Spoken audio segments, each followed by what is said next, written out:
年例过去指的是朝廷给官员的赏钱，而如今却成为广东粤西地区独特的傳統節日。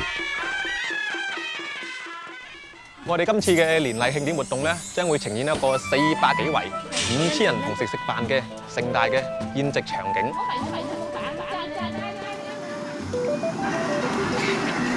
有好多都好經典嘅，譬如話呢款八寶飯，無雞不成宴啦，一定要有雞。呢個咧係用嚟煮人參湯嘅，呢啲就係攞嚟做炸子雞嘅。呢個係我哋吳村嘅特色手打嘅馬鮑魚丸。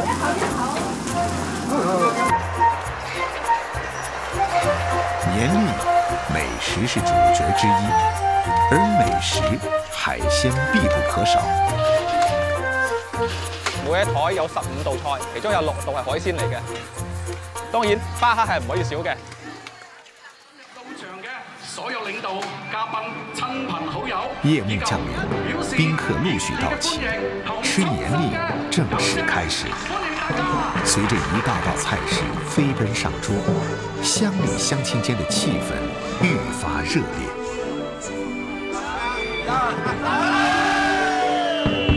在吳川，當煙花綻放於夜空，年例慶典便畫上了圓滿的句號。人們就此翻開新年的扉頁。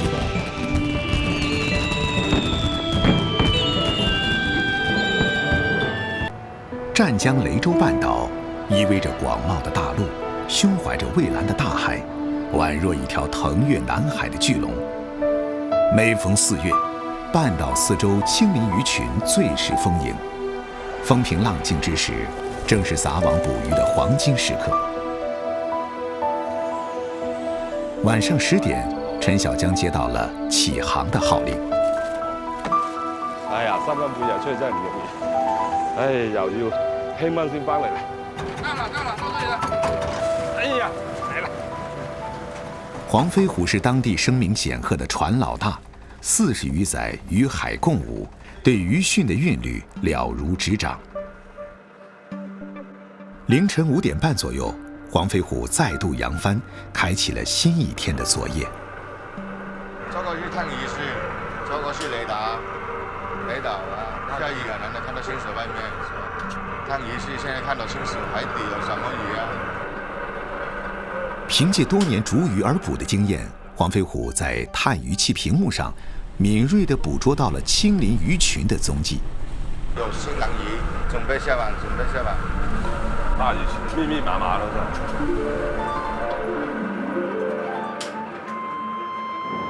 巨大的漁網撒入波濤，緩緩展開，好像一個碩大的口袋向魚群撲去。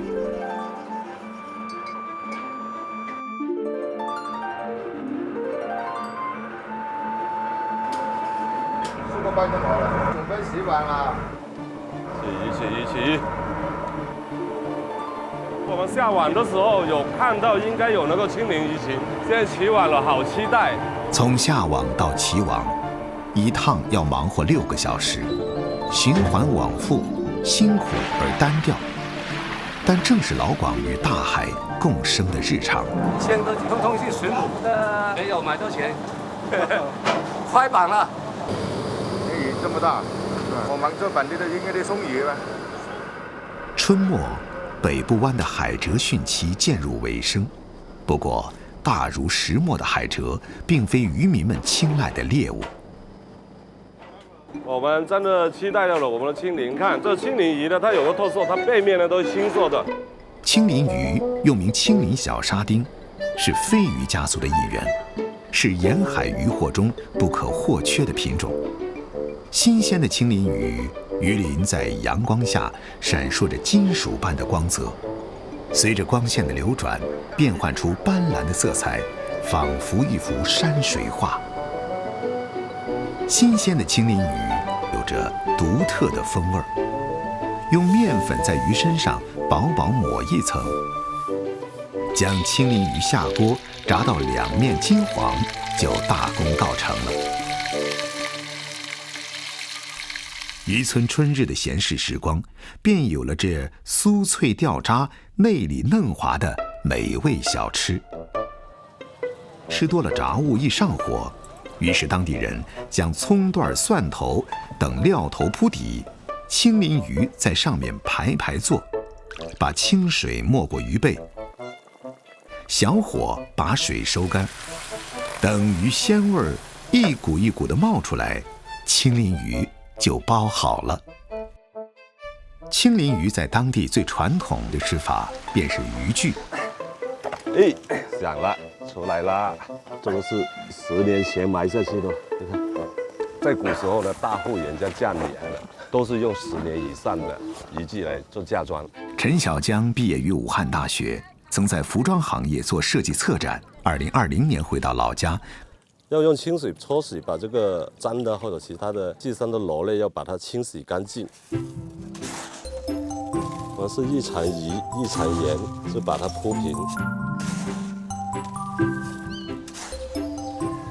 在雷州半岛，那些经年累月风化的熔岩，转变成了透气性极佳、酸黏有度的砖红壤，是制作渔具不可或缺的天然伙伴。揭开盖子，映入眼帘的是一层棕黑色的膏状物质。我们先看到最长的是渔具的鱼油。鱼油被揭开的一刹那，浓郁的腥臭味道瞬间飙出，就像当头一棒，能把人打懵。这种气味，有人非常受用，有人避之唯恐不及。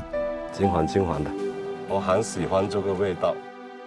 经过长时间的发酵，鱼肉及内脏早已化为深棕色的糊状，仅剩鱼骨及鳞片仍能辨认。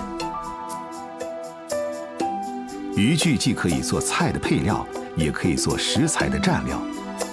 普通的白切土鸡蘸一点渔具，肉香中就透出海味的鲜来。甚至是平平无奇的一碗白饭，有了渔具相送，滋味也立即醇厚了起来。渔具看起来丑，身价却高。我们当地人叫它血滴滴，用它来做菜是一级棒。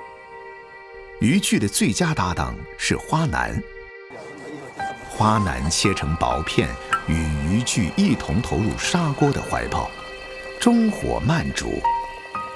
熟透出锅时，撒一把蒜叶，哗，喷喷香。这时候不赶紧来一碗热腾腾的白饭，还等什么呢？同样家常的还有渔具炒玉梗。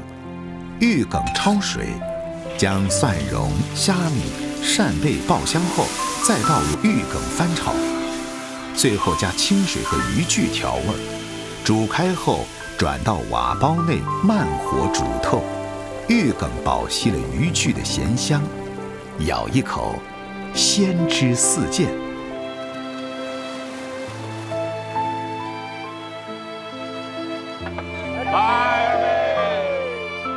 春末的夜晚，仍有些许凉意。海平面远处，捕捞游鱼的渔船灯光璀璨，照亮了半个天空。沙滩上，鱼跃的欢笑声交织着涨潮的海浪声，衬得世界广阔，前程明亮。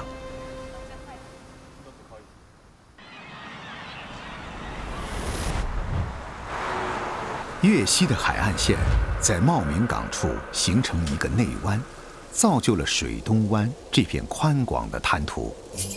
水东湾中心分布着几个沙洲，有人在沙洲上挖塘垒坝，于是潮水每次退去，总会在坝内留下一些海鲜。梁池兴等的就是这个时候。我们坝里面放了有20条网龙。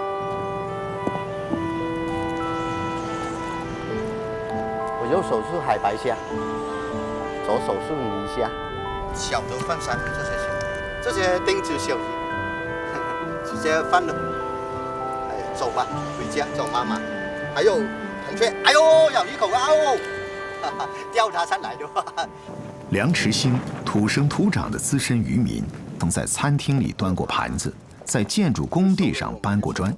神奇的是，自从开了直播，曾经比较木讷的人，如今却是能说会道的主播。短视频啊，锻炼了我啊，跟人家交流啊和口才等等啊，面对生活啊都是很甜蜜蜜那种感觉吧，很乐观咯。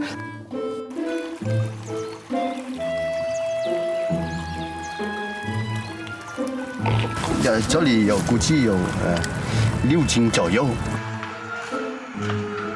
他的真诚也吸引了越来越多的粉丝。今天，来自长沙的网友常玉荣就带着孩子们来到海边，和梁池星一起挖蟹。那红树林旁边有那些草丛中嘛，那里有来挖。那就今天青蟹多多啊。夏日傍晚正是挖蟹的最佳时刻。巨源青蟹偏爱水流平缓、富含有机物的浅海内湾、滩涂和江河口。在炎热的天气里，青蟹会变得更加活跃。青蟹擅长挖洞躲藏，个头大的青蟹洞口大，但会更隐蔽。就算梁池星经验丰富，也花了不少时间才发现一个稍大的洞口。他现在在家，他挖的那个泥，这里这个洞嘛，看他挖出来这个泥新新的，对吗？跟这个旧泥不一样。应该在家。他的板子浸在这里啊，像人家小白野一样的。我们内地的向往这个海边上，小孩子放假就一起过来体验一下。这个小池要挖这么深够了吧？基本都是1-2米，在特别的3米都比较偏少。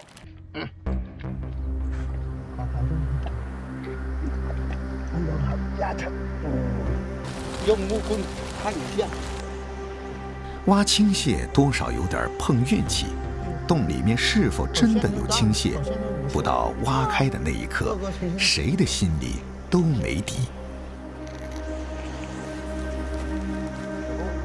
有货有货，没有白挖，有货。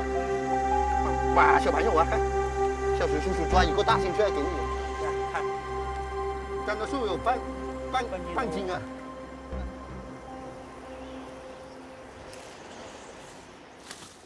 很大的洞了，我看，在这里要动工。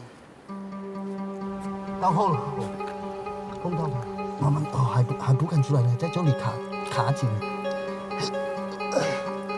巨无霸的看，过年青出来玩了，比我的脸都还大，有1斤左右呢。鲜虾活蟹是深受老广们追捧的人气食材。在汕尾，鲜活虾蟹会被做成干腌咸货，其中虾仁儿最为抢手。要用冰生冻几分钟，去壳就方便多了。虾仁儿腌透冷藏后，其中的微小水分处于半凝结状态，口感软糯有弹性。刚入口时是咸味儿，随后一丝甘甜悄然释放，就像一个小小的鲜味炸弹。大青蟹是海鲜中的当家花旦，当地的传统做法是糖水蟹，热锅放油，青蟹砍件下货翻炒，淋些许白酒提香去腥，然后压水没过青蟹，放入姜丝红糖煮开。雄鹰的营商就是姜。糖水蟹酒香丝丝缕缕，甜味清清爽爽，丝毫没有想象中的腻味儿。除了虾蟹，水东湾广阔的滩涂上还有一种海鲜，是在当地也很少见的珍品。看着现在有水，到桥底下，等到退潮了，就抓一种鱼，抓这种鱼要用到冰爬。夏末，每月2次的大潮在傍晚时离开，岸边潮水刚退，已有人开始在滩涂上寻宝。潮水退尽，是时候开工了。最后一条，这一条干，太小了，我们就把它放了。哎呦，又一条快！它想跑回家，看，它的尾巴一插就进去了，看，它就慢慢的跑下那个泥沙里面。体型细长的，我们当地叫做米扇子。梁池星所说的米扇子是隐鳗中的一种，隐鳗细小，最粗不过小指大小，掰直后又像一根筷子。又有一条，它一般的在3-5公分左右，基本都长不大。我挖到处5-6公分，看，如果有的话，它慢慢跳出来的。它们喜欢吃各种小贝类，所以在贝壳多的滩涂，常常能发现隐鳗。像这里是那个贝壳或甲那养殖区，所以那个米碴族在这里生活。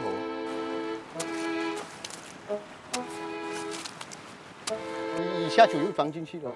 像这些米碴族抓它的时候要快，要用力，很快又抓，用力又逮住了。隐鳗至今没有人工养殖，目前全靠渔民野外获取。在我们当地市场里面的话，80块钱一只。梁池星今天运气不错，今天过来挖了2个钟，看有2斤多了。隐鳗这水中的隐士，捕获不易，但上好的食材与人分享更加快乐。锅热油沸，隐鳗下锅，翻江倒海间，直至外皮泛起焦黄，香气四溢。这时，焦圈洋葱加入战局，一番翻炒后，起锅装盘。隐鳗经此高温油爆，肉质紧实而香气扑鼻，成为聚会中举杯畅饮的不二主角。老广爱汤水，隐鳗与当归同煲，鲜甜有滋补。先把隐鳗煎香至微微金黄，撒少许白酒，去腥提鲜，加入清水和适量当归。煮到当归那股悠悠药香味漫出来时，汤就可以舀到碗里了。奶白色的浓汤，香气氤氲，无需多言，只要浅尝一口，鲜味儿便在舌尖上跳跃。放一点盐粉下去，生粉加点盐调味儿，用适量的水搅成面糊，让每一条隐鳗裹匀，就可以下锅小火慢炸至金黄酥脆。脆炸隐鳗，外皮酥脆，内里鱼肉嫩滑，鲜香满口。傍晚，小鸟投林，家人聚齐，小小庭院充满温馨气氛。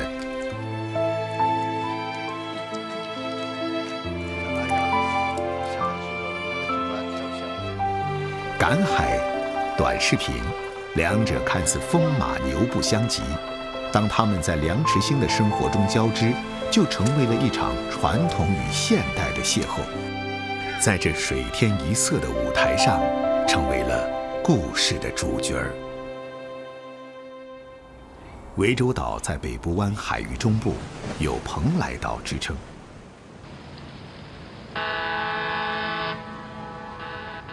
每年往来穿梭的客轮，总会带来数不清的旅人。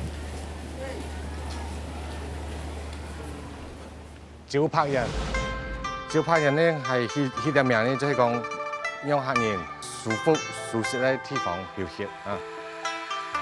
邓俊友曾在南宁做过几年导游，2020年回到涠洲岛，潜心经营自家民宿。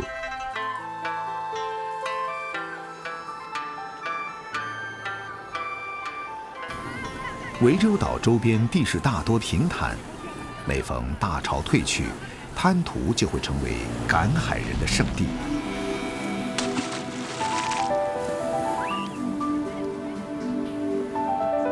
9月初秋，大潮通常在凌晨时分退去。邓俊友收拾好渔网和工具，与好友冯耀辉一同赶海。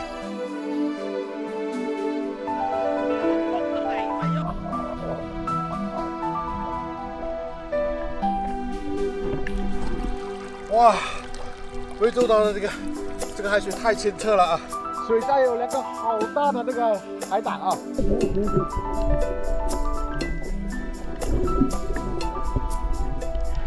哇，好大这2个，肯定是很鲜美的。邓俊友从小在海边长大，早已练就娴熟的潜水技能。在浅海水底找寻海货，对他来说轻而易举。这个好可爱的螺啊！这个螺呢叫猪仔螺。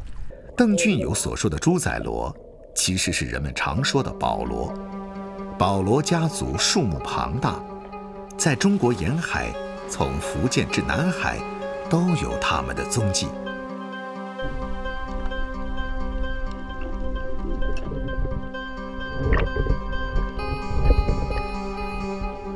这片区域的话呢，其实很多海螺的，特别是那个猪仔螺啊，特别多。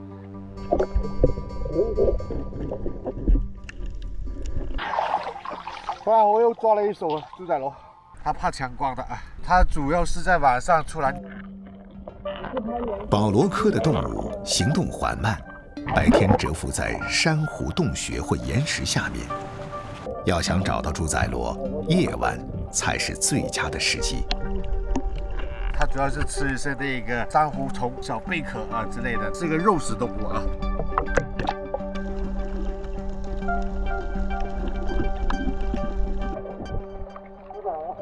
没下来，一潜下去就看到了好多，水很清澈。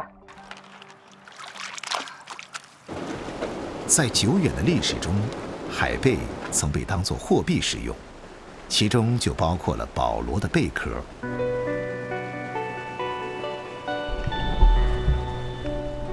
在清澈见底的海水里上下沉浮，邓俊友每次出水都不落空。这个就是有眼螺、辣螺，这个是珍珠贝啊。哎呦，抓了一个螃蟹，基本上来煮粥了啊。两人没有花费太长时间，就有了不错的收获。好，我给大家看一下我们今天的收获啊！哇，好多海货啊！螃蟹、螺、海胆、鱼，收获满满的。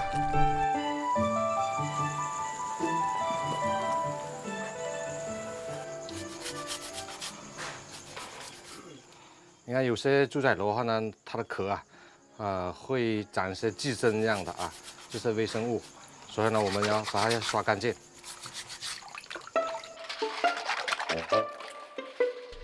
一锅清水，数条姜丝，与猪仔螺一起下锅，大火煲足10分钟才会熟透。吃的时候，将2个猪仔螺拱背相对，用力一碰，壳就啪啦一声碎裂开，露出里面肥嫩饱满的螺肉，足够鲜甜。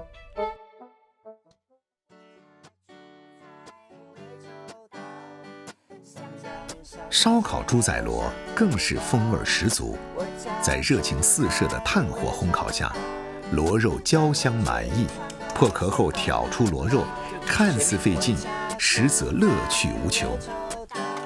好大一块肉，看，猪仔螺就是肉多，很嫩，肉很嫩的。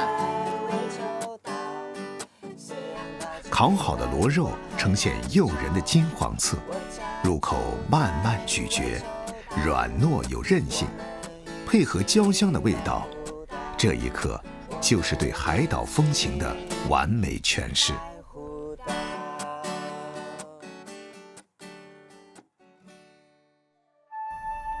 同样被叫做猪仔螺，在斗门前雾却是另一种螺。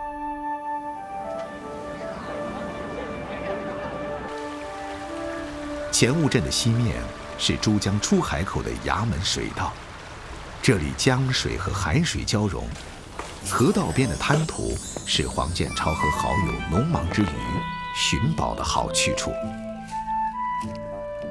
咁呢几只螺啊？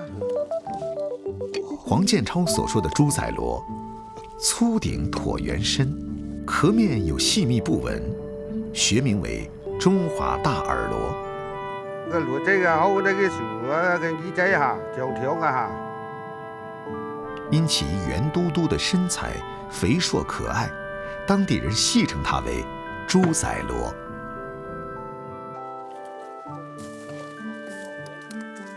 啲螺啊，用肺噶，即係人咁呼吸噶，破水噶，腿條都走下來，水漲佢都長絲噶，水游水噶，浸絲噶。耳螺喜歡在紅樹林或者鹹淡水交界的河口棲息。又有啦，哇，會結痂啊！耳螺到底是幾時在此地出現？土生土長的黃建超並沒有什麼印象。我從細個就識打油噶啦，10零年前嚟先啲檢翻嚟啲無人要個。一個啦。冇啊，咁啊好少咋，啲送幾緊啦，見客啦，收工啦。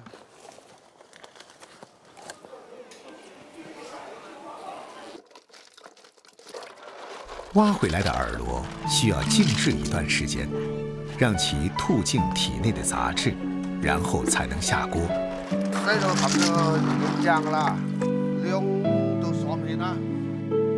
白灼是對耳螺最純粹的致敬。清水沒過螺身，煮開20分鐘，熟透的耳螺用牙籤輕輕一挑就能完美脫出。簡單蘸點豉油，吃起來就足夠脆爽鮮美。小小的餐桌，家人圍坐，凡塵煙火便是幸福。儋州市海頭鎮坐落在北部灣之濱，鮮有遊客踏足，這裡卻有聞名全國的海產品。當清晨的樹影被太陽拉得長長的時候，預示着冬天已經到來。這個季節正是曬製海產乾貨的黃金時節。一大早，梁春和姐妹們也忙開了。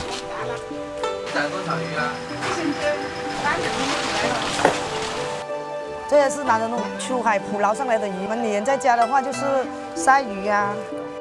男人出海捕撈打魚，女人在家操持家務，這是沿襲至今的傳統。海蠻身體修長，它全身布滿粘液，宰殺並不是一件容易的事。殺之前要把那釘打上去，固定它的位置。處理海蠻稍有不慎，就會影響賣相。注意看它的骨頭在哪裡，你不注意把它劈過來這邊的話，這條魚就不好看了。宰殺好的海蠻，清洗關乎到風味的純正。它屬於內臟的一部分，不挑出來影響魚的味道。好大哦，你看，可能都有3米。醃製是控制海蠻乾口味的關鍵。醃半個小時過一點就可以了。新鮮的魚肉在高濃度鹽分的環境下，魚肉裡面的水分慢慢滲透出來，讓其變得結實緊緻。梁春只是通過觸感就能判斷醃製的時間。沒醃製過的魚，它的肉是鬆鬆的。再次清洗是為了去除表面多餘的鹽分，控制魚肉的鹹度。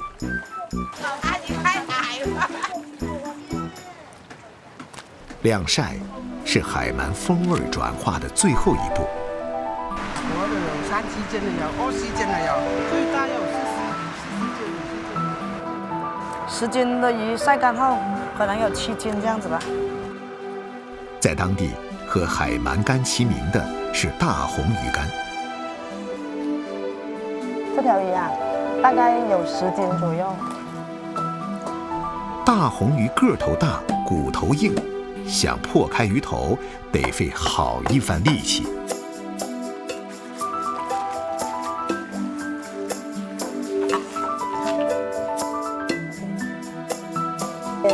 3到5個小時。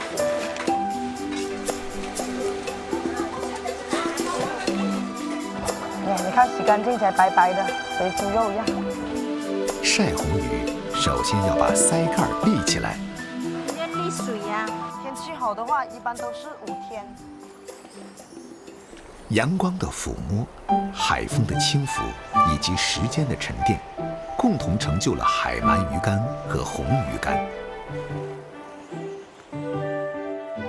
晒好的红鱼干，鱼肉肌理清晰，每一片都像精心雕琢的蒜瓣。海鳗干皮下一层淡金色脂肪，仿佛向世人炫耀其内在的丰腴与美味儿。将海鳗干与肉排共冶一炉，是当地独具匠心的美食搭配。海鳗干切成小块，经过浸泡后备用。排骨在锅中翻炒至变色，此时加入海鳗干，继续煎炒至鱼皮起泡，鱼肉就呈现出诱人的金黄色。再焖个10分钟就好了。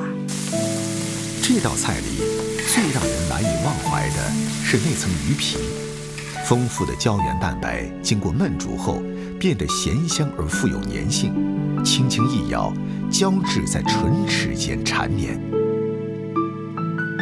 一家人最重要的是齐齐整整，或许这就是幸福的模样。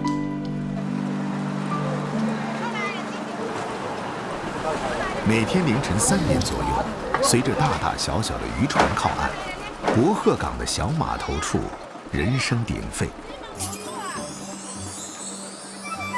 天然大虾，对。林勇与朋友合伙经营着一家网店，专门销售来自南海的新鲜海产。有时他会来到早市，为顾客挑选最新鮮嘅海貨。我哋博學港咧，每日都有好多魚翻嚟嘅，基本上每日都唔少於20個品種，九肚、金股、白鯧、龍脷可以全部攞晒俾我。好，謝謝老闆啊。今天林勇接到了一個特殊的訂單。我係吳村人啦，遲啲我哋村有年例，跟住咧就趁住依家天氣好，我要提前訂一批好貨。吳村嘅年例大家知嘅，好出名啊嘛。隨着冷空氣南下，廣東沿海的水溫也隨之變低。凌晨的漁港濕冷難耐，接駁遠海捕撈船的漁船，帶着滿滿的漁貨靠岸了。嗰啲船真係做10幾天好辛苦㗎，個浪好大嘅。我哋呢邊嘅海域咧，野生嘅鬼蝦都好多嘅。左手邊咧就係花蝦，呢就係鬼蝦。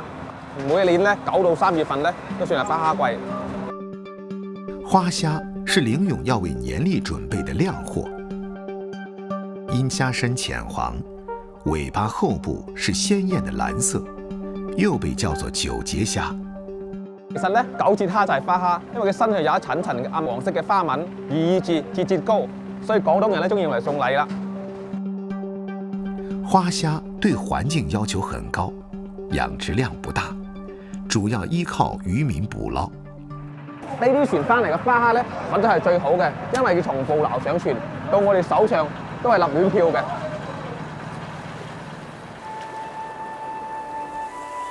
博鶴漁港是廣東省3大漁港之一，也是國家級中心漁港。粵西、廣西，甚至海南沿海的漁貨都會運來進行交易。購回的海鮮，林勇都會細心處理。我哋啲客咧，大部分都係城市入邊啲家庭嚟，好多人唔識劏魚，所以我哋都會劏好。花蝦的處理和魚不同。花蝦咧，我哋係先要用啲高濃度嘅冰水，將啲蝦浸一浸，浸到佢表裏嘅溫度統一。佢啲野生嘅蝦咧係隨時可以食嘅，做刺身好好食嘅，搣咗個殼就可以當刺身嚟食，好鮮甜。好似呢個咧有5頭係1斤，譬如話呢個6頭1斤，所以呢啲唔同嘅頭數咧嘅價格就越大到越貴。我哋係速凍庫，可以起到零下50度，大概凍個半鐘就可以凍好啦。平時咧，我哋有一部分客戶咧唔知我哋啲海鮮點整嘅，都係我哋喺廚房整好，做成示範俾大家參考。林勇小時家境不好，窮人的孩子早當家，自小就練就一手好廚藝。花蝦咧用芝士焗係好好食嘅。8到10頭的花蝦豐腴而飽滿，體內的氨基酸含量充沛，正是美味巅峰期。用牙签挑出虾线，沿着背部切开，铺上一层香浓的芝士，送入烤箱。